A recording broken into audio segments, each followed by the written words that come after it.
وإلهي مهديس إن عاوة أن هل كان السجون نمادنا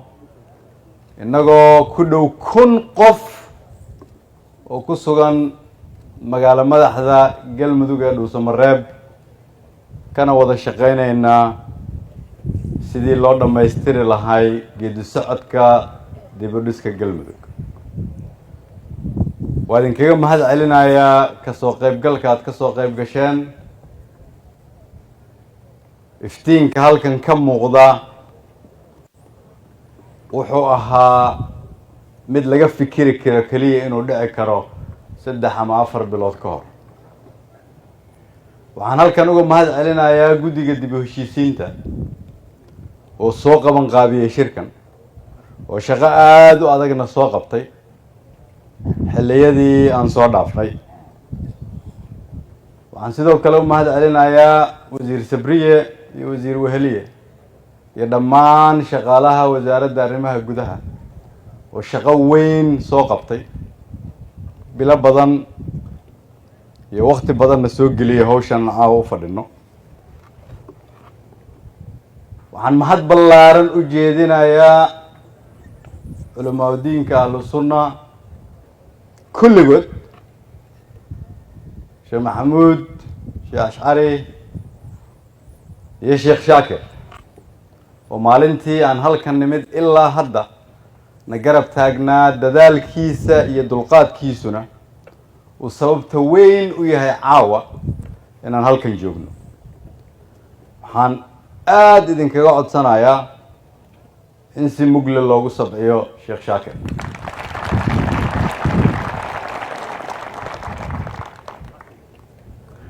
waxaan mahad u celinaynaa wiilashii dhalinyarada ahaa iyadoo aan inteena kale ku dhiiraday inay xoreeyaan deegaanka 8 wiil oo Soomaaliyeed oo reer Galmudug ah ayaa bilaabay inay cadawga ka xoreeyaan halkan dadaalkoodii ayaan halkan ku fadhinaa intii dhimatay oo kamid ah 8daas wiil Allah u naxariisto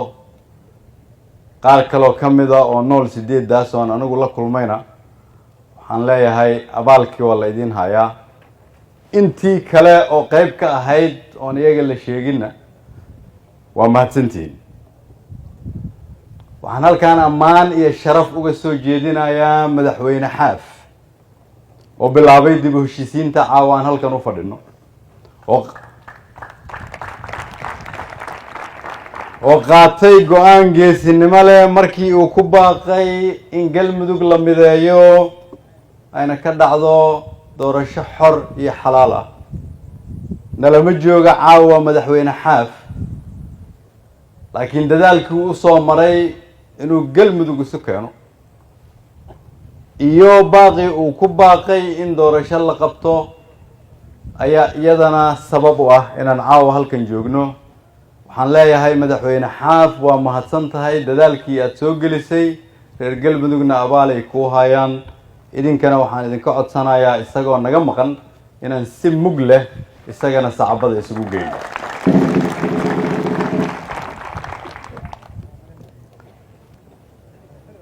waxaan mahad celinaynaa ciidamada Soomaaliyeed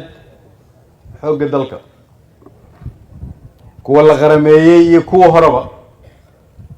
oo aad aragteen siday uga shaqeynayaan amniga magaalada iyo gobolka oo u diyaar garoobaya si aan idinkugu bishaareeyo inay bilaabaan howlgallo waqti dhow si looga xoreeyo cadawga dhammaan deegaanada Galmudug hadii Ilaahay yiraahdo waxaan u mahad celinaynaa ciidamada walaalaheena amisom oo iyaguna nala jooga magaalada ونقول شقينا يا سيان uga maray dhalada dadaalkan hadda socda waxaan mahad gaar ah u celinayaa xildhibaanada labada aqal oo nala soo bilaabay geedi socodkan nala maray meel walba caawana halkan fadhiya badankood waxaan leeyahay waad gudateen waajibaadkii ay idinku lahayd deegaankiina oo la idin soo doortay waxyaraa dhiman u dhabar adayga oo nala dhamaystira. waxaan u mahadcelinayaa ganacsatada reer Galmudug oo qayb ka ahaa dadaalkan oo iyaguna yimid magaalada dhowr mar oo nagala shaqeeyay hawshan iyada ah. waxaan marna la ilaawi karin doorkii dhalinyarada reer Galmudug ay ka qaateen geedi socodkan. meel walba ay joogaan oo Galmudug ka mid ah, Cadaado iyo Caabudwaaq iyo Guraceel iyo Dhuusamareeb, Xaraale iyo Hurshe, Gaalkacyo, meel walba waan tagay iyo kuwa xamar ka yimid oo soo xilqaamay oo reer Galmudug waa yidiilo, waa mustaqbalka dhalinyarada Soomaaliyeed ee reer Galmudug ka soo jeeda. idinkana waxaan leeyahay waa mahadsantihiin. gabdhaha Soomaaliyeed oo na garab taagnaa maalintii aan shaqada soo bilownay, la-aantiin Galmudugna ma jirteen, Soomaalina ma jirteen. waa u mahadcelinaynaa gabadhaha Soomaaliyeed meel walba ay joogaan. abwaanada reer Galmudug oo markii shaqada aan bilownay iyadoo inta badan aanay aaminsanayn inay miro dhalayso,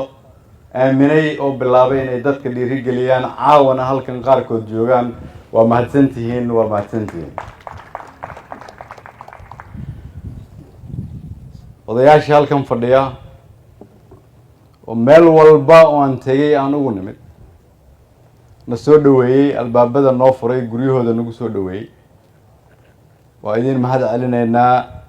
weliba dulqaadka aada muujiseen waktiga dheer oo halkan joogteen. waxaan leeyahay shaqadii aada soo bilowdeen dhamaystirkeedii aad ku jirtaan, ilaahay ha idinla garab galo, waana mahadsantihiin. ugu dambeyntii waxaan leeyahay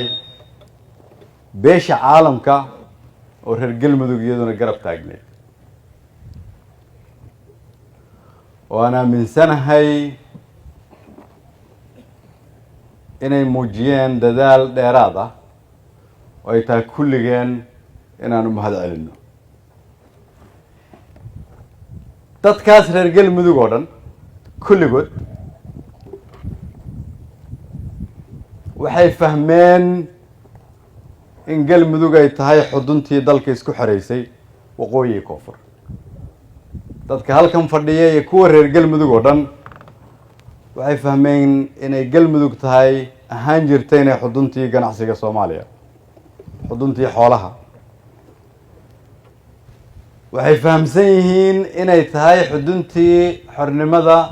iyo xuduntii laga oogi jiray lagana ooga Soomaalinimada. waxay fahamsan yihiin inay Galmudug tahay ahaan jirtayna xuduntii difaaca dalka. maanta waxaa halkan ka muuqata marka laga qiyaas qaato 1000 qof ku dhowaad halkan fadhida inay noqon doonto xuduntii heshiiska iyo nabadda Soomaaliyeed haddii Ilaahay yiraahdo.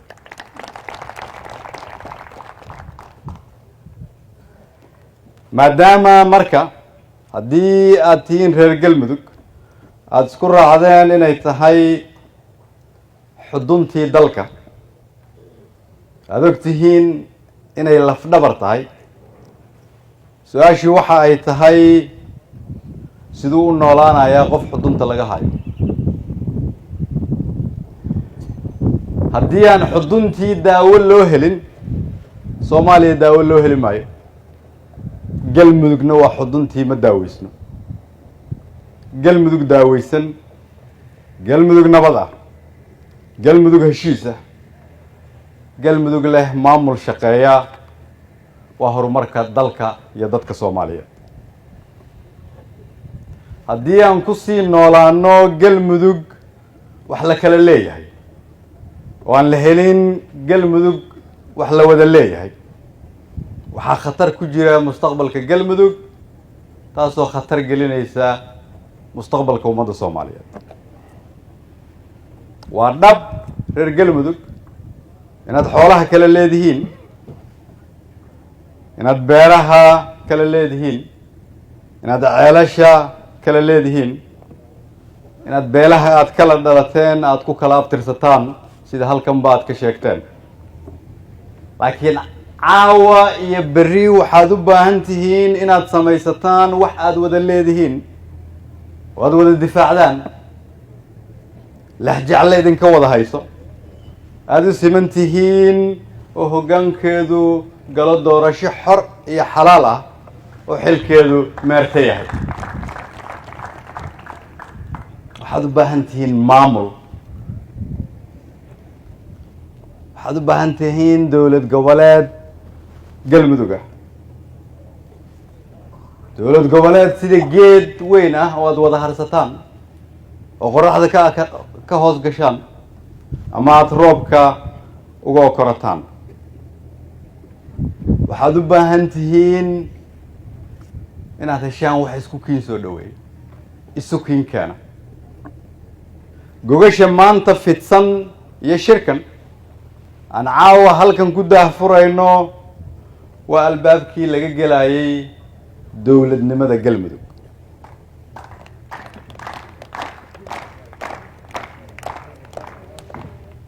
waa muhiim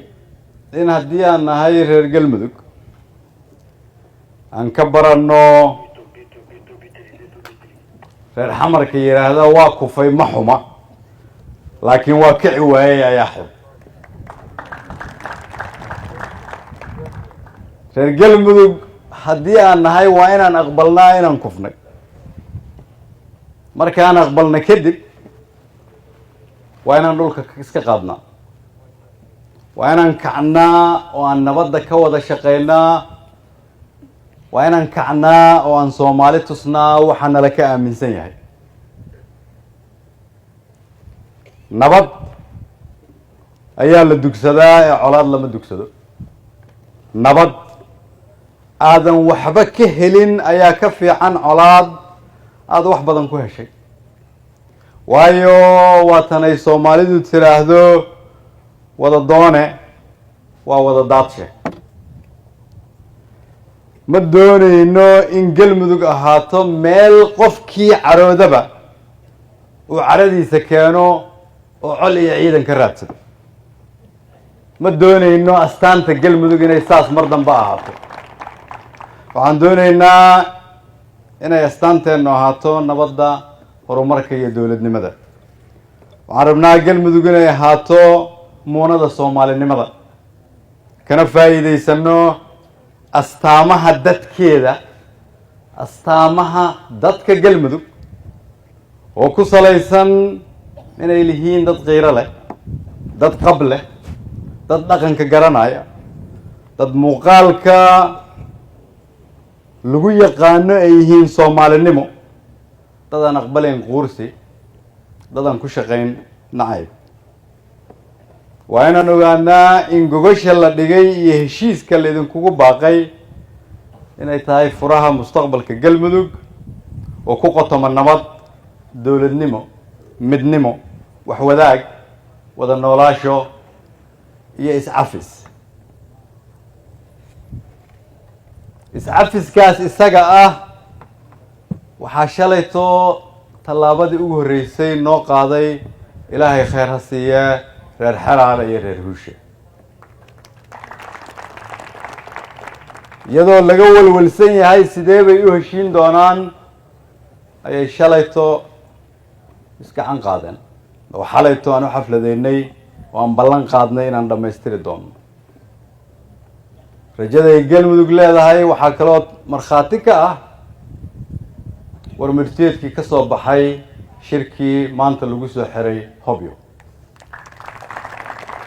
waxaa markhaati ka ah in dadkii shirkii soo xiray madaxdii oo dhan ay halkan fadhiyaan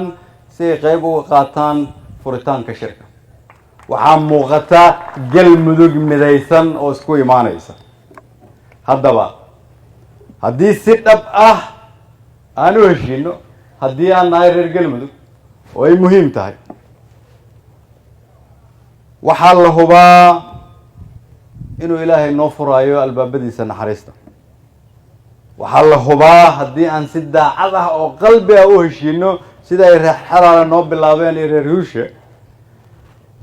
inay xoolaheenu noo dararayaan in dhulkeenna sarac fiican nooga soo bixi doono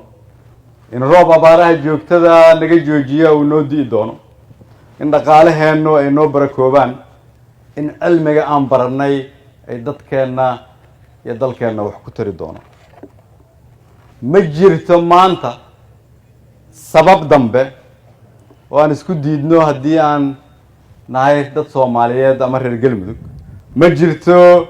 sabab lagu coloobo ma jirto sabab lagu kala fogaado waayo kulligeen waxaan nahay Soomaali waxaan nahay daris waxaan nahay walaalo waxaan nahay qaraabo waxaan nahay xidid waxaan nahay ood wadaag waxaa idinka dhaxeeya wax walba waxa marka dhexdeena yaala kaliya waxa lagu tilmaami karaa wixii la dhihi jiray waa subag weel ku daatay sina uma xumaado sidaasaa tihiin meel lama kala aadi karo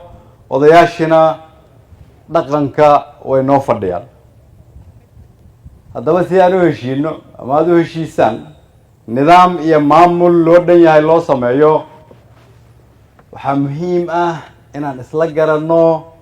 inaan danta gaarka ah iyo danta beelnimada meel iska dhigno oon ka wada shaqeyno danta guud sababtu waxa ay tahay danta gaarka ahi way keeni weysay qarannimo beelbeel iyo qoloqolana way keeni weysay qarannimo qabyaalad iyo musuqmaasuqna way keeni waayeen qarannimo dowladnimada wax walba ka wanaagsan dhaqanka Soomaalida marka indhihiisa lagu fiiriyo ayaa waxaa la yiraahdaa marka ay baqali faris ka wanaagsanaato ama loo eegeel ka fiicnaato ama saliid ay subag sixina ka fiicnaato ayaa beel koox iyo urur ay ka fiicnaan karaan dowladnimada dhinac walba laga fiiriyo dhaqankeena marka lagu qiyaaso jawaabta noo soo baxaysa waxay tahay waxaana deeqi karta dowladnimo kaliya intii aan joogay Galmudug degmooyinkooda waxaa ii suurto gashay inaan soo maro meelo badan jidka aan ku safro la kulmo dad fara badan dhalinyaro iyo waayeel kulligood waxaa ka muuqatay inay diyaar u yihiin dowlad goboleed Galmudug ah oo midaysan kulligood waxaa ka muuqatay inay rabaan nidaam u adeega oo siiya adeegyada ay u baahan yihiin oo aan iyaga ka adeegan kulligood waxaa ka muuqatay inay daaleen oo ay ka daaleen dhib soo maray waxaa kaloo ka muuqatay oo nasiib darro ah inay aaminsan yihiin laga soo bilaabo waqtigii xorriyadda la qaatay in dowladda aanay deegaanka si wanaagsan uga shaqeyn waa siduu ugu yiri odaygii aan ku arkay gaalkacyo aan marar badan ku soo celiyay oo yiri markaan Galmudug ku sheego sida ay tahay waa haddii nabi aadan la soo saaro adduunyada lagu soo wareejiyo meesha kaliya uu dunida ka aqoonsanayo waa Galmudug sababtoo ah waxba iskama bedeleen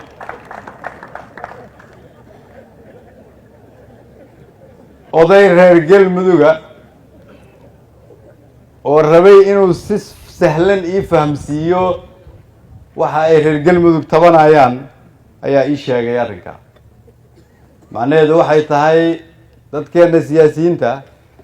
ayaa fariin loo dirayaa oo ah haddii la rabo inay shacabka Soomaaliyeedna aqbalaan waa in dowladdeedu ay adeeg bixisaa adeegana ay keentaa meesha ay shacabku joogaan waxaa kaloon ka soo bartay in shacabka reer Galmudug ay yihiin dad naxariis badan albaabadoodu furan yihiin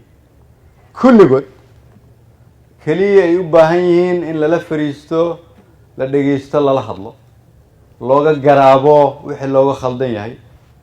laakiin iyaguna ay si fudud uga garaabaan wax walba waan ka codsanay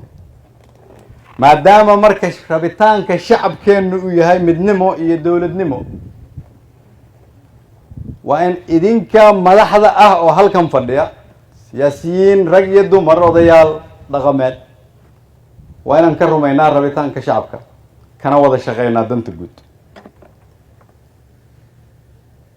سببت waxay tahay markaan danta guud ka shaqeyno ayaa qof waliba danta gaar u hagaagaysa qofkii guta danta guud dantiisa Ilaahay baa u gudaa waa kuwa culimadu mar walba noo sheega sidaas daraadeed waa inaan xasuusinaa inaanan u baahnayn inaan walwalno markaan danta guud ka shaqeynayno uma baahnayn inaan musuqmaasuq ka shaqeyno uma baahnin inaan qabyaalad ka shaqeyno uma baahnin inaan dan gaar ah darteed Ilaahayna dambi uga galno dadkeena iyo dalkeenana ku dhibaateyno sababtoo ah qof walba irsaaqadiisa Ilaahay baa qoray xoog laguma keeni karo qof walba saldanada uu raadinayana Ilaahay baa qoray haddaan lagu qorin heli maysid haddii lagu qorayna adigoo iska jiifaad helaysaa أنا مرخاتي كانوا اسكجي فيتم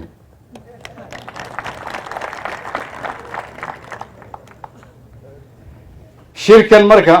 ويسوي مادين هرمود كرر قلمود قردن وعن رجينا يا إن أدتكين وقفا إليسان ونهر سيدان هرمر أنقو وانسو شقيني هل كان نسو قارسيني معنى هذا معها لقبل الله بهدا in la leeyahay dawladdu maxay shirka ka qabanaysaa laga bilaabo caawa qof walbo halkan fadhiya mas'uuliyad ayaa ka saaran sidii shirkani u najixi lahaa dib u heshiisiintu u dhamaystirin lahayd dawlad goboleedkii halkan laga sheegayo qof walbo soo istaagayna ku salaysneed furfurnaanta iyo cadaaladda iyo hufnaantana looga dhisi lahaa waxaan rajeynayaa in shirku inta uu socdo iyo inta dhismaha galmudug ay socoto inaan fahmi doono in haddii inta halkan fadhida ay heshiiso ka shaqeyso midnimo iyo dawladnimo in horumar la gaarayo sababtoo ah waqtigii intani ay ka shaqeysay ama kala raacday qabiil ama qolo ama beel oo midnimo aanay jirin dariiqa ay nagu riday caawa ayaan taagana وارون قبيلان كلا نهاي لكن قبيالة دينا نكون شغيسنا مربنا وحال هو إن كدوات كون كقف هل كان فرديا عاوة راجي يدمر دليري ويل هدي قلبي جود فران اسكت دوبمان اسكت تناسلان يجو التناسل هي مستقبل كشعب كرجال مدوك ونفهمان هرمرك الشعب كرجال مدوك إنه كحرية هاي هرمرك الشعب كصوماليات إن هرمروين هل كانوا كيمانا دولة نمدو وحين نجبر برتي مركي انتهينا أنكلقوا قبنا من نمدو وحين نجي راتي مركي انتهينا أم بيلا كلا نغني كنا شقينا سدا sidaas daraadeed waa inaan ka guurno fikirka khilaafka ku dhisan waa inaan ka guurno dhaqanka colaadda ku dhisan waa inaan ka guurno maslaxadda qabyaaladda ku dhisan waa inaan aqbalnaa inay dawladnimadu macaan tahay oo aan kulligeen u guurno dawladnimada waa inaan aqbalnaa in dulqaadku uu ilaaliyo damiirka dadka waan kulligeen isu wada dul qaadan waa inaan aqbalnaa in darisnimadu ay tahay inaan isu dabacnaa isu dabacaasina uu dawladnimada ilaaliyo sidaas daraadeed ay tahay inaan darisnimada dhowrno waa inaan aqbalnaa inaanay cidi noo imaanay inaanay galmudug noo dhisayn oo cidda la rabo inay galmudug dhisto annaga ay tahay dawladda federaalka Soomaaliya oo uu hogaamiyo madaxweyne Maxamed Cabdullaahi Farmaajo oo anigu aan ra'iisul wasaaraha ka ahay oo abshir uu ka yahay gudoomiye ku-xigeenka aqalka sare oo xildhibaanada iyo wasiirada halkan jooga ay qayb ka yihiin intaasoo qofii waa reer galmudug mas'uuliyad waxay naga saaran tahay inaan dadka reer galmudug kala shaqeyno inaan la dhisno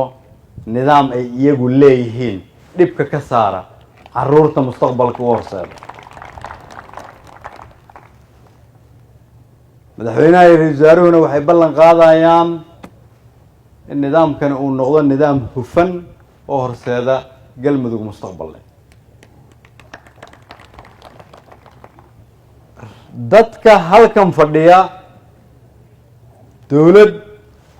iyo odayaal dhaqan iyo dad cid kaleba waxaan rabaa inaad hal mid xasuusataan. deegaanada galmudug oo caawa gacanta ugu jira cadowga Haradheere, Ceeldheer, Ceelbuur, Ceelgaras, la helay Galhareeri, meelahaas oo dhan mustaqbalka wiilka iyo gabadha 5 ama 10 sano jirta ee halkaas ku nool, mustaqbalka dadkaas ay filayaan waa siday u dhaqmaan dadka halkan fadhiya. waxaa laga yaabaa qaarkiin inaad isku haysataan anigu maxaan heli doonaa, shirkan siduu noqon doonaa. waxaan rabaa waxyar inaad ka fikirtaan kuwa mustaqbalkoodu uu ku xiran yahay idinku sidaad u dhaqantaan, ama aad u fikirtaan kuwa mustaqbalkoodu uu ku xiran yahay idinku sidaad isugu tanaasushaan. bil walba iyo sanad walba oo ka luma wiilkaas iyo gabadhaas Ceeldheer ama Haradheere joogta, waxaa mas-uul ka ah mar walba qof walba oo halkan taagan oo mas-uul ka ah. ma isku khilaafi karno inaan dhisno galmudug midaysan, ma isku khilaafi karno inaan ka shaqeyno inaan xoreyno deegaanada galmudug, ma isku khilaafi karno inaan caruurteena mustaqbal u sameyno. dhib ma noqon karto inaan u talaasulno wax anaga naga weyn oo ah sharafta iyo karaamada dadka Soomaaliyeed iyo kuwa reer galmudug gaar ahaan caruurta soo koraysa. haddii marka aad dareemaysid inuu culays jiro, haddii aad dareemaysid shaqadu inay dhib tahay, haddii aad ka walwalaysid caawa sideebaa dowlad goboleed ku dhismi doona, ka walwal wiilka yaadka u tahay ama eedada iyo habaryarta aad u tahay oo jooga meel cadow haysto oo halka hami uu leeyahay adigu waxa aad qabato sida aad u fikirto ama sida aad dadka ku dhinac fadhiyo ula shaqeyso. waxaan rabnaa shirkan dib u heshiisiinta sida la sheegay inuu soo dhammaystiro wixii hore oo galmudug ay lahayd, nidaamkii noo degsanaa. dad badan oo Soomaaliyeed ay ka soo shaqeeyeen laga bilaabo Gaalkacyo oo senator Cabdi Qaybdiid uu nagala joogo, dad badan ay madax ka soo noqdeen, qaar nool iyo kuwa aan nooleenba. nidaamkaas inaan sii xoojino oo uu noo dhalo dowlad goboleed kulligeen aan ku wada qanacsannahay. sidaas daraaddeed ayaan caawa waxaan halkan ka caddeynayaa marka ugu horeysa in shirkii dib u heshiisiinta dowlad goboleedka galmudug uu noo furan yahay, kulligeenna aan ka wada qayb gelayn. waxaa kaloon soo jeedinayaa codsi ah, way noo dulqaateen culimmadii ahlu sunna, magaalo madaxdii waan isugu nimid, ciidamadii waa la qarameeyey, kuwa amisom way joogaan, ku dhowaad 1000 ergaa iyo madaxdii galmudug oo dhan ayaa halkan fadhida. waxaan idinka codsanayaa fursaddan iyada ah inaan laga lumin reer galmudug. waa mahadsantihiin. wassalaamu calaykum waraxmatullahi wabarakatu.